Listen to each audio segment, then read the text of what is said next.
તો આ વિડીયોમાં આપણે બંધારણના ભાગો જોઈશું. બંધારણના ભાગો એટલે શું? જો તમે કોઈ બુક ખરીદો છો તો એની અંદર આગળ અનુક્રમણિકા હોય છે. અનુક્રમણિકામાં ટોપિક લખેલા હોય છે અને બાજુમાં પેજ નંબર લખેલા હોય છે.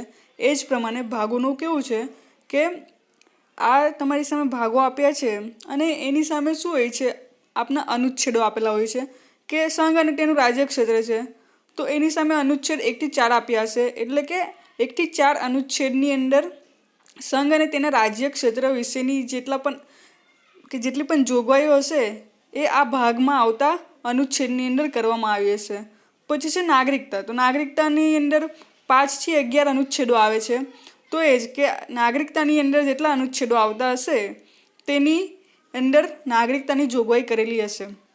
તો આમ બંધારણના ભાગો કેટલા પહેલાં કેટલા હતા? ટોટલ 22 હતા અને હમણાં 25 થઈ ગયા છે.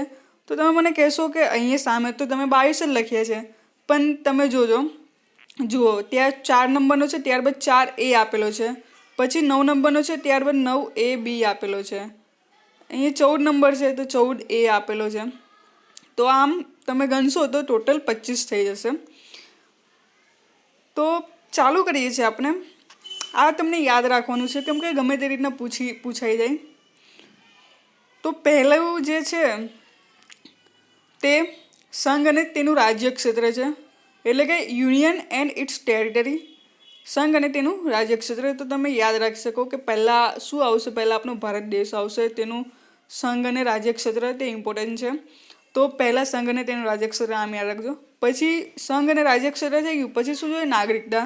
તો બીજું નાગરિકતા છે, એટલે કે સિટીઝનશીપ. હવે સિટીઝનશીપ આવ્યું, નાગરિક બની ગયા, તો પછી શું જોઈશે? મૂળભૂત અધિકાર. તો આમ તમે યાદ રાખજો. પછી આવશે મૂળભૂત અધિકાર, ફંડામેન્ટલ રાઇટ્સ. ત્યારબાદ મૂળભૂત અધિકાર મળી ગયા, ત્યારબાદ રાજનીતિના નિર્દેશક માર્ગદર્શક સિદ્ધાંતો DPSP. ત્યારબાદ DPSP આવશે. ત્યારબાદ છે 4A, એટલે કે મૂળભૂત ફરજો. હવે આ 4A કેમ લખ્યું છે પાછળથી નંબર એમ 23, 24, 25 એના કરીને આપવું હતું, પણ એ લોકોએ 4A ઉમેર્યું છે. એટલે કે આ જ્યારે બંધારણ બન્યું હતું ત્યારે મૂળભૂત ફરજોની જોગવાઈઓ નહીં હતી, પણ તેને આપણા બંધારણને સંશોધન કરીને અમેન્ડમેન્ટ કરીને આ દાખલ કરવામાં આવ્યું છે. તો જે 42મું સંશોધન હતું, બંધારણીય સંશોધન 42મું 1976માં કરવામાં આવ્યું હતું, ત્યારે મૂળભૂત ફરજોને દાખલ કરવામાં આવી હતી આપના બંધારણમાં. તો આથી 4A છે. ત્યારબાદ સંઘ આવશે, 5મું છે તે સંઘ, એટલે કે યુનિયન. ત્યારબાદ રાજ્ય. જુઓ 5મું છે સંઘ, ત્યારબાદ સંઘ પછી શું આવે? રાજ્ય આવે. 6થા નંબરનું રાજ્ય છે સ્ટેટ. અને જે 7મા નંબરનું હતું, જે 7મા નંબરનો ભાગ, તેને 1956માં 7th અમેન્ડમેન્ટ એક્ટ દ્વારા કાઢી કાઢવામાં આવ્યું છે એને. તો યાદ રાખજો, 7મા નંબરનો કોઈ ભાગ છે નહીં, તેને 1956માં કાઢી નાખવામાં આવ્યો હતો. ત્યારબાદ છે કેન્દ્ર શાસિત પ્રદેશ. તો તમે એમ યાદ રાખી શકો, પહેલાં સંઘ આવે, પછી રાજ્ય આવે, પછી કેન્દ્ર શાસિત પ્રદેશ આવે. તો આમ તમને લાઈનમાં યાદ રહી જશે. ત્યારબાદ 9મું છે પંચાયત.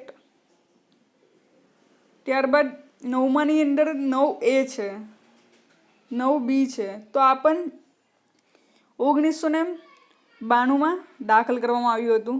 એને સંશોધન કરીને આપણા બંધારણમાં દાખલ કરવામાં આવ્યું હતું. શું?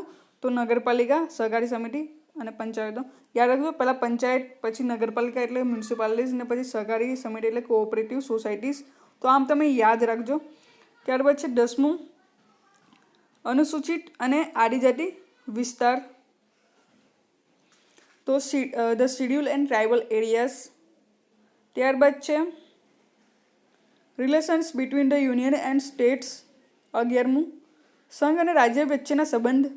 ત્યારબાદ 12મું છે finance, property, contracts and suits. નાણાકીય બાબતો, મિલકતો અને કરારો. તો આ 12મું છે. ત્યારબાદ 13મું ભારતના રાજ્ય ક્ષેત્રની અંદર વેપાર, વાણિજ્ય અને આંતરવ્યવહાર. તો trade, commerce and intercourse within the territory of India. 13મું છે. 14મું છે services under the union and states, એટલે કે સંઘ અને રાજ્ય તેની સેવાઓ જે આપણે યુપીએસસીની એક્ઝામ આપીએ છીએ, જીપીએસસીની એક્ઝામો આપીએ છીએ, તે 14મું છે.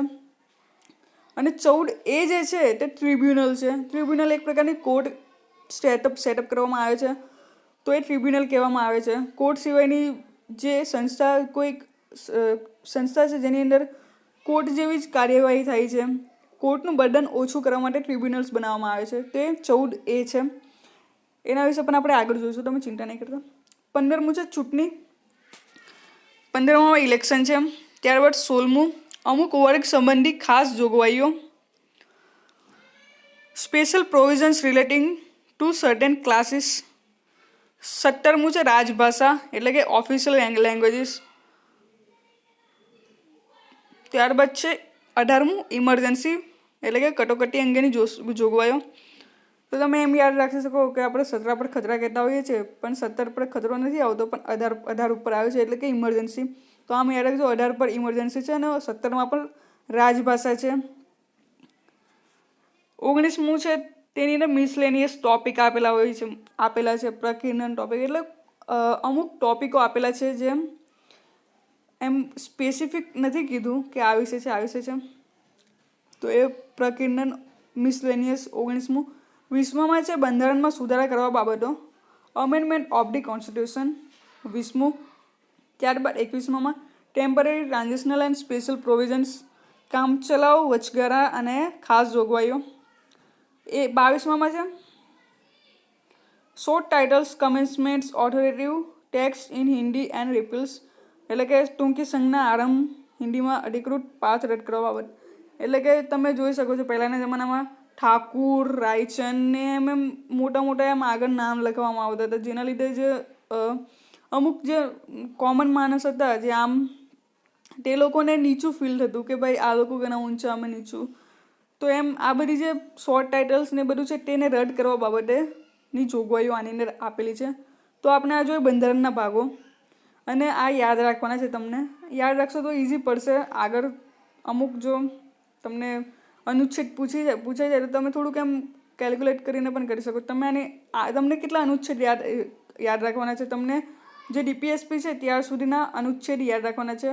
ફંડામેન્ટલ ડ્યુટીઝ પણ ગણી લો, 51A સુધીની તમને વસ્તુ યાદ રાખવાની છે. બાકીની તમને થોડુંક રિલેટ કરીને જ કરવું પડશે.